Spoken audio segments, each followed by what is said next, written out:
بلاول صاحب تھے خضدار میں اور نواز شریف صاحب تھے سوات میں، بیانات دیے اور یہ سلسلہ ہے اور یہ مزید طول بھی پکڑے گا۔ کچھ پرانے کارنامے جو گنوائے نواز شریف صاحب نے، کچھ نئی امیدیں امنگیں دلوائیں، پیپلز پارٹی نے کچھ پرانی باتیں کی، کچھ نئی بات کی گئی، لیکن اسپیسیفکلی جو بلوچستان کے حالات ہیں، بلاول صاحب نے کہا کہ تیروں کی بارش ہو جائے گی۔ کیا واقعتاً پیپلز پارٹی کے نمبرز آپ کو مسلم لیگ نون کی نسبت بلوچستان میں زیادہ لگ رہے ہیں؟ پارٹی ٹو پارٹی، اتحاد کی بات نہیں کر رہے۔ دیکھیں، بلوچستان میں پیپلز پارٹی ہو یا مسلم لیگ نون ہو، یہ علاقائی پارٹیوں کے آنے کے بعد اور یہ جو بنی ہے باپ، اس کے بعد یہ مارجنائز ہو گئی ہیں اور انہوں نے کوئی توجہ بھی نہیں دی۔ حقیقی بات ہے، شہباز شریف صاحب کتنی دفعہ بلوچستان گئے ہیں، زرداری صاحب نے 2008 میں حقوق بلوچستان ایک پیکج دیا تھا، اس کے بعد خود کتنی دفعہ گئے ہیں۔ جب وہاں حکومت، اب تو الزام لگایا جاتا ہے حکومت وہاں توڑ پھوڑ ہو رہی تھی، ثناء اللہ زہری کی حکومت توڑی گئی، تو زرداری صاحب کریڈٹ لے رہے تھے کہ میں نے سب کچھ کیا ہے، میں ہی کر رہا ہوں۔ تو ان دونوں جماعتوں نے چونکہ وہاں کوئی توجہ بھی نہیں دی اور ہمیشہ الیکٹیبلز پہ وہ کیا ہے۔ اب خیال یہ ہے نواز شریف صاحب کا اور مسلم لیگ نون کا کہ جی ہمارے پاس الیکٹیبل زیادہ ہیں، جام کمال ہمارے پاس آ گئے ہیں، فلاں آ گیا فلاں آ گیا۔ زرداری صاحب کہتے ہیں ثناء اللہ زہری آ گئے ہیں، ان کے ساتھ عبدالقادر بلوچ آ گئے ہیں، دوسرے لوگ آ گئے، سرفراز بگٹی آ گیا۔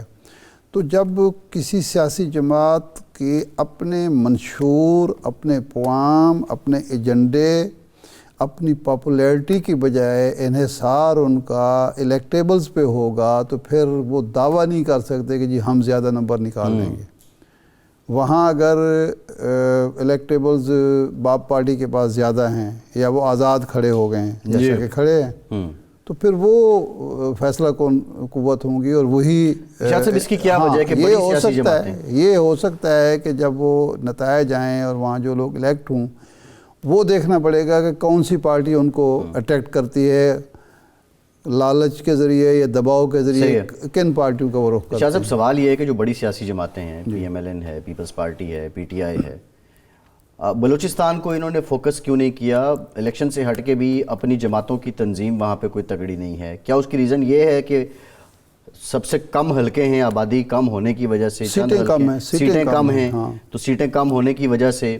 اتنا فوکس کرنے کی ضرورت نہیں ہے، یا کوئی اور بھی ریزن ہے؟ نہیں، اس کے علاوہ کوئی ریزن نہیں ہے کہ ان سیاسی جماعتوں کے لیڈروں کا یہ ہوتا ہے کہ جہاں سیٹیں کم ہیں، 20 سیٹوں سے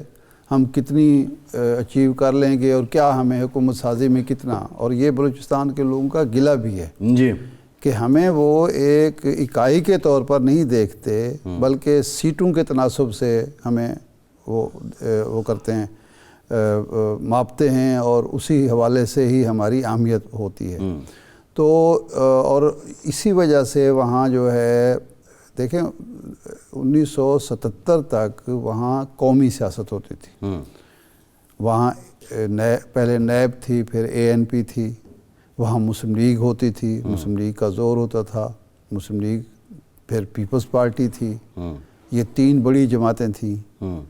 اور پھر مولانا فضل الرحمان صاحب کے، مولانا مفتی محمود صاحب کی جے یو آئی تھی، اس کا بھی ایک تھو۔ لیکن اس کے بعد آہستہ آہستہ، خاص طور پر 85 کے جو الیکشن ہوئے، غیر جماعتی الیکشن، اس نے سیاسی جماعتوں کی بجائے لوگوں کے رجحانات تبدیل کیے اور علاقائیت کی طرف اور نسل پرستی اور زبان پرستی اور یہ چیزیں پیدا ہوئیں، جس کی وجہ سے وہاں علاقائی جماعتیں ابھریں۔ بگٹی صاحب نے اپنی جماعت بنا لی، بینگل صاحب نے اپنی جماعت بنا لی، بزنجو صاحب نے اپنی جماعت بنا لی، اور اس کی وجہ سے بلوچستان کے اندر یہ جو مسائل پیدا ہوئے ہیں، یہ ان لسانی، نسلی، علاقائی اختلافات کا نتیجہ بھی ہیں۔ اس وقت کسی نے توجہ نہیں دی کہ یہ ہم خود ایک خرابی جو ہے وہ پیدا کر رہے ہیں اور خرابی کو دعوت دے رہے ہیں۔ سیاسی جماعت جو ہوتی ہے، مقبول سیاسی جماعت، وہ اثاثہ ہوتی ہے ملک کے، ملک کو وہ مضبوط کرتی ہے، وحدت اور یگانگت اور یکجہتی کی علامت ہوتی ہے۔ جب آپ یہ چھوٹی چھوٹی بنا دیں گے تو وہ پھر چھوٹی جماعتوں کے پاس ہتھیار کیا ہوتا ہے کہ بڑے صوبے کے خلاف آپ بات کریں۔ دوسرے صوبوں کے خلاف بات کریں، زبان کی بنیاد پر فتنہ پھیلائیں، اپنا نسل کی بنیاد پر فتنہ پھیلائیں، قوم کو بجائے متحد کرنے کے تقسیم کرنے، اور اس تقسیم کا فائدہ پھر جب دشمن چاہیں وہ اٹھا لیں۔ ارشاد صاحب، یہ بڑی امپورٹنٹ بات آپ نے کی ہے، اور حل اس کا یہی ہے کہ ان بڑی جماعتوں کو باضابطہ تنظیم ہو وہاں پہ، اور ان کو بڑی جماعتیں اپنے اندر جمہوریت لائیں، اپنے آپ کو وسیع کریں، جی، ان چھوٹے جو مفادات ہیں اور چھوٹے نعرے ہیں ان سے نکل کے قومی سطح پر قومی نعرے لے کر آئیں، قوم کو جوڑیں۔ یہ سیاسی جماعتوں کی ذمہ داری پیپلز پارٹی کہہ رہی ہے اور تقسیم کی سیاست کو ہماری ختم کریں جو گے۔ سسٹم ہے اور ہماری جو ریاست ہے وہ حوصلہ افزائی کرے ان عناصر کی جو قوم کی بات کرتے ہیں، صحیح ہے، جو وطن کی بات کرتے ہیں، جو علاقے کی بات نہیں کرتے، نسل کی بات نہیں کرتے، زبان کی بات نہیں کریں۔ ہم نے کراچی میں تباہی دیکھ نہیں لی، جی، اتنی بڑی تباہی مچا دی۔ بلاول صاحب کہہ رہے ہیں نفرت اور تقسیم کی سیاست کو ختم کریں گے، یہی بات زرداری صاحب نے بھی کی ہے۔ یہ اعلان الیکشن کی حد تک ہے، منشور کی حد تک ہے، یا واقعی اور وہ اس پہ سب سے زیادہ تنقید مسلم لیگ نون کو کرتے ہیں کہ انہوں نے تقسیم کی سیاست کو بھی فروغ دیا، نفرت کی سیاست کو ختم کریں گے، یا یہ سنجیدہ ہے پیپلز پارٹی یہ کر لے گی؟ نہیں، دیکھیں پیپلز پارٹی ہے تو ایک قومی جماعت، وہ ٹھیک ہے کہ وہ سکڑ گئی، سندھ تک محدود ہو گئی کچھ غلطیوں کی وجہ سے، لیکن ہے تو وہ قومی جماعت۔ اس نے یہ کبھی نہیں نعرہ لگایا کہ ایک سندھ کی جماعت ہے، جس طرح پاکستان کھپے کریڈٹ ہے ان کا، ہاں کریڈٹ ہے، جس طرح کئی جماعتیں جو ہیں وہ ایک صوبے کی یا ایک علاقے کی جماعتیں ہیں، وہ اس طرح تو نہیں ہے۔ مسلم لیگ بھی ایک قومی جماعت ہے، اس نے بھی اپنے آپ کو محدود کر کے پنجاب میں نقصان اٹھایا ہے نا، جی، کہ اس پر پھر یہ جی ٹی روڈ کی پارٹی کا الزام لگا، جاگ پنجابی جاگ کے جو الزامات لگے وہ اسی وجہ سے لگے نا۔ جی، تو لیکن اب وقت آ گیا ہے، ملک اس وقت جس صورتحال سے دوچار ہے، تو قومی جماعتیں اپنا دائرہ اثر وسیع کریں، یہ چھوٹے چھوٹے مفادات سے نکلیں۔ یہ نعرے جو چھوٹے چھوٹے ہوتے ہیں یہ بالآخر ان کے لیے بھی تباہ کن ہوتے ہیں، کیونکہ اس سے جو زیادہ اٹریکٹیو نعرہ لے کے آ جائے گا وہ ان کو فارغ کر دے گا۔ جی، اگر آپ تو اس لیے ان جماعتوں کو بھی سوچنا چاہیے اور میڈیا کو بھی سوچنا چاہیے کہ ہم بھی حوصلہ افزائی کریں ان سیاسی جماعتوں کی جو براڈ بیسڈ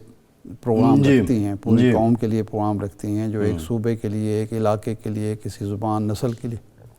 نہیں سوچتے، ان کو پروموٹ کریں، اور ریاست کو بھی انہی کی جو ہے حوصلہ افزائی اور پشت پناہی کرنی چاہیے۔ ارشاد صاحب، سب سے انٹرسٹنگ حلقہ کون سا ہے آپ کی نظر میں ان انتخابات میں، آنے والے انتخابات سب سے دلچسپ؟ دیکھیں جو ایک نہیں ہے، 2-3 حلقے ہیں۔ میاں نواز شریف صاحب کا حلقہ جو ہے وہ بہت امپورٹنٹ حلقہ لاہور والا، لاہور کا، یس، کیونکہ وہ ایک 85 سے آج تک تھوڑے بہت حلقے میں تبدیلی آتی رہی، لیکن میاں صاحب جو ہیں وہاں سے الیکٹ ہوتے آ رہے ہیں، تو یہ ایک بڑا امپورٹنٹ حلقہ ہے، ٹھیک ہے نا جی۔ مریم صاحبہ جو ہے ان کے لیے لاہور کا حلقہ بھی ہے سرگودا کا، اس لیے کہ وہ پہلی انتخابی سیاست میں ان کی پہلی انٹری ہے، جی، وہ بڑا امپورٹنٹ ہے۔ وہ اگر لوز کرتی ہیں تو یہ ایک بہت بڑا داغ ہوگا مسلم لیگ نون پر، کہ ایک چیف آرگنائزر جس کو لانچ کیا گیا میاں نواز شریف صاحب کے متبادل کے طور پر، جانشین کے طور پہ، نہیں پہلے متبادل کے طور پر جب وہ ملک سے باہر تھے، اور پھر جانشین کے طور پر، تو وہ بڑا امپورٹنٹ حلقہ ہے۔ شہباز شریف صاحب ایک قومی سیاستدان کے ایک تاثر دینے کے لیے کراچی گئے، لیکن وہ پھر پیچھے ہٹ گئے، وہ ان کی بات نہیں بنی ہے، یعنی اس کا مطلب ہے کہ ایم کیو ایم کے بغیر وہ نہیں جیت سکتے تھے، اس لیے ان کو پیچھے ہٹنا پڑا۔ لاہور ہی کا حلقہ بلاول بھٹو کے لیے، کیونکہ 1977 کے بعد پیپلز پارٹی یا بھٹو خاندان یا زرداری خاندان کے کسی فرد نے لاہور سے کاغذات جمع نہیں کرائے۔ جی، یہ پہلی دفعہ ہو رہا ہے کہ وہ کاغذات یہاں وہ جمع کرائے ہیں، اور یہ وہ سیٹ کا کچھ حصہ وہ ہے جو بھٹو صاحب نے 1970 کے الیکشن میں جیتا تھا، اور پھر جب وہ انہوں نے سیٹ خالی کی تھی تو میاں محمود علی قصوری صاحب وہاں سے الیکٹ ہوئے تھے، تو وہ بڑا امپورٹنٹ حلقہ ہے۔ اگر بلاول صاحب یہ تاثر دینے میں کامیاب رہتے ہیں، یہاں سے جیت جاتے ہیں، تو وہ یہ کہیں گے کہ دیکھیں میری پذیرائی سندھ میں بھی ہے، وہ تو پنجاب ایک میں بھی ہے، راہداری بن جائے گی، لاہور میں بھی ہے، پیپلز پارٹی کے لیے راہداری کھل جائے گی. جی ہاں، لاہور پر جو کلیم ہے مسلم لیگ نون کا وہ کمزور، اور یہ حقیقت بھی تو ہو جائے گی ایک طرح سے کہ بھائی آپ لاہور سے آ کے ان کے گڑھ سے اور ان کے گھر سے